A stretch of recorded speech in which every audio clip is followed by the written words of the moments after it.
touch me and I'll cut your friend. What do I care? That's a yellow pumpkin. You're a racist! All pumpkins are racist. The difference is I admit it. I'd rather die than hate! Hello everybody, and welcome back to a brand new tier list. Today I'll be taking on the daunting task of ranking the various xenotypes in RIMWORLD. RIMWORLD is well known for its violations to the Geneva Convention, human rights, eating without a table, and other atrocities. So I, in my infinite wisdom, have decided to bestow racism onto that list in the form of a tier list. I will be counting not only the 11 base game and biotech races, but towards the end I will also include entities that may not traditionally count. What I am going to be ranking these xenotypes on is general prowess in a colony of mixed abilities. In other words, does the xenotype have complementary skills and genes that make it a net positive for other xenotypes, most commonly baseliners? For if I were to rank each one of these as an ethnostate, half the roster would be an F tier. One last thing, keep in mind that this is my opinion, and although my opinion is objectively correct, that your tier list may differ slightly or greatly from my own. Starting out, let's begin with the Hussars, one of the only two xenotypes in biotech RIMWORLD engineered specifically for combat, and the significantly superior of the two. They are fairly rare, sharing about the same level of rarity as a genie. They are most commonly found among the mongrel dogs of the Empire, being their main tools of destruction, and as a fellow committer of bioterror, I can appreciate a good monster. They are good at the two main types of combat, melee and shooting, and can also generally tolerate harsher conditions. However, they are awful at 4 of the main skills, 2 of which being animals and plants, the main ways you obtain food. Combine all of this with the fact that they have a chemical dependency on goat juice, the double tap root beer and juggernog mix, if it also happened to have cocaine in it.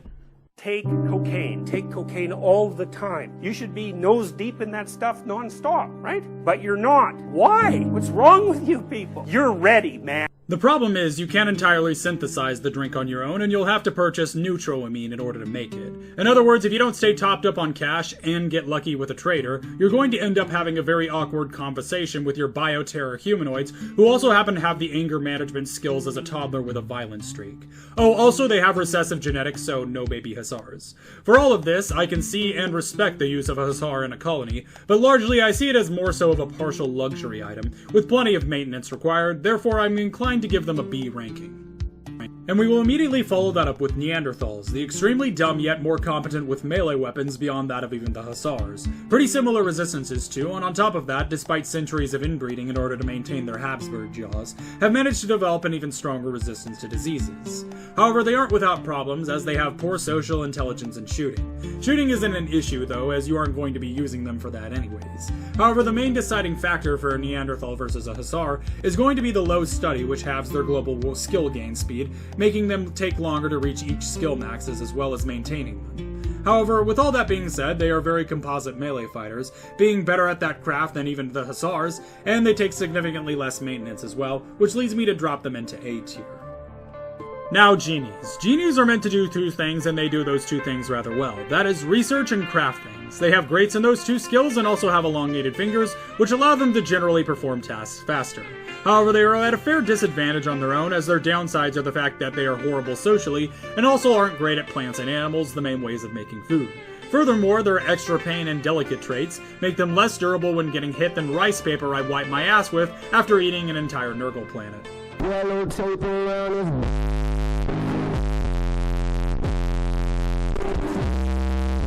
This does lead to another positive, as the Genie is very aware of its genetic weakness and will never have a violent break because of it. Thus, I believe the Genie deserves a position in B tier, being able to pull its own weight and despite not being great on its own, not exactly being a luxury requirement pawn either. Next up we have the Impids, and I'm not really sure what these farm tools are doing in the tier list, and... don't look at me like that, Cutter, they aren't people. The Impid is the other mainly combat-oriented xenotype I mentioned earlier. Why they are combat-oriented is they have the super fast runner, moving quicker than any other xenotype. They can breathe fire and are resistant to catching on fire as well. However, they are weak melee fighters, they're weak to the cold, they have weak resistance to STDs, weak healing, weak mental fortitude, and they even suck at being farm tools. And remember the weak immunity and weak healing when you realize that these are combat-oriented xenotypes, which means they are probably the closest xenotype in the game to having their genetics actively trying to kill them at all times. Thus, the only real use of an Impid is that of forced labor and inhumane living conditions. Straight to F tier, moving right along. Baseliners, also known as humans. They make up a majority of all pawns you will interact with and don't really do anything particularly better or worse. Thus, I largely don't really have anything to say about them. They're Wilson mains of RimWorld. There, haha, funny, C tier.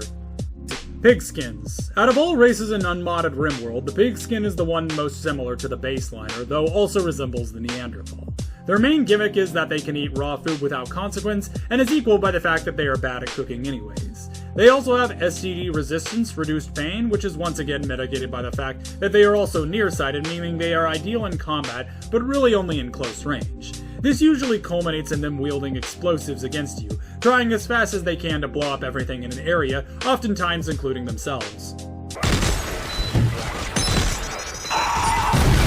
However, what dips pigskins into the negative is the trotter hands gene, which reduces all of their manipulation by 15%, meaning they are doing most actions a fair amount slower now. This makes them slightly worse than baseliners, as their lack of efficiency isn't compensated for being decent shock troops. I will still 100% recruit pigskins though if I'm building an army for an attack, or if I just need more bodies in general. And the fact that they don't need to eat normal people food makes them an ideal farm tool. Top of D tier or bottom of C, but like, if they replaced poor cooking with awful cooking and got rid of trotter hands, I would probably put them above baseliners in C tier.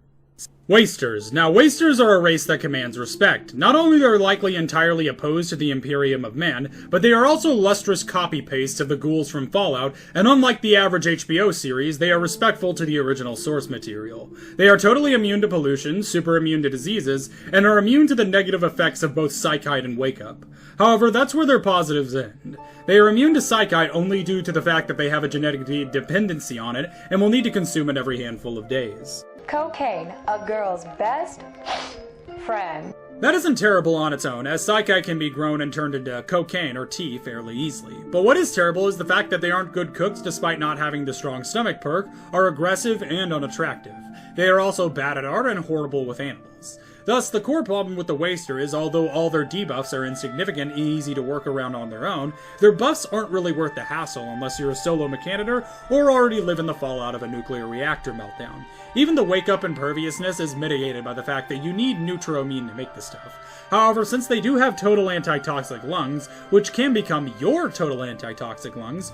Hey, it says gullible on the ceiling. Oh, so you stole my lungs. Wasters belong in D tier, let's continue. Dirt moles, and this is another generally good xenotype. As expected with a name like Dirt Mole, they are mainly a burrow into the side of a mountain xenotype, though since this isn't expressed in-game with opposing factions, this makes them exceptionally rare. They have great mining, can see well in the dark, have strong melee damage, and heal faster than average. However, they are slow, have intense UV sensitivity, and are also nearsighted. This makes them mainly ideal for working exclusively at night, not going outside, and or just being general base defense melee brutes. I don't consider them to be among the best xenotypes, especially considering any type of insignificant travel is enough to destroy their will to live, but since they are very much on par with the Neanderthals melee-wise, without being slow study or bad at any particular task, except maybe long-range fighting, and come in a beautiful Xenos shade of grey, they are very much deserving of an A-tier rank. I've yet to find any correlation between dirt moles and moleworms, but granted if I ever do, they will go straight into genocide tier. Ah, the Itaken, the collision of Wookiees and the less traditional furries meet to constitute that of a decently worthwhile farm tool. Starting out, the Itaken are the antithesis of Impids, meaning they alternatively thrive in cold climates due to their fur skin and tails. Their fur skin also counts as clothing to others, which helps them synergize with another gene, Naked Speed, which works exactly how it sounds.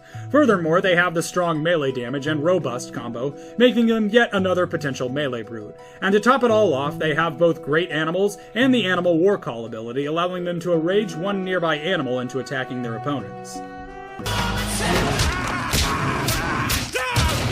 As for their downsides, they are both aggressive and psychically dull, both of which aren't that much of an issue, neither is having awful mining, for some reason. However, having them be slow wound healing makes them somewhat counterintuitive to their melee brute rules, and combining this with their naked speed gene, and you are left with an unarmed melee runner that likely isn't wearing armor.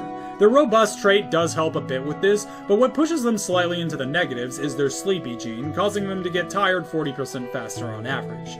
If we were to do the math of having trotter hands versus the sleepy gene, I do believe the sleepy gene is slightly more efficient, but not by much. You can also increase the effectiveness of sleep with good beds compared to having to get Pigskins' entirely brand new arms. Because of all of this, I consider Itaken to be rather effective farm tools, thanks to their overall averageness and being good with other animals. C tier, moving on. As for the high mates, I don't think I've ever seen someone speak very positively of a high mate at all, which is a bit depressing for the race and makes me want to go somewhat easy on them. Because they do have some use, and they are a vibrant colored Xenos race. However, how dare you insult every Xenos creature in the galaxy by being incapable of standard violence? You could be the insectoidiest insectoid to ever Xenos, and I would still be slapping your fucking ass in F tier on principle alone. Now keep in mind, they are capable of psycasts, and being a summoner slash ringleader, so they aren't completely helpless, and actually excel at psycasting. However, the fact that they need what is basically an entire rig in order to fight normally, combined with the fact that their only redeeming qualities is that they're social butterflies, and they can forcibly seduce anybody into being their gooner pal regardless of their opinion, which is honestly kind of creepy. I'm not going to lie, high mates kind of scare me because of this.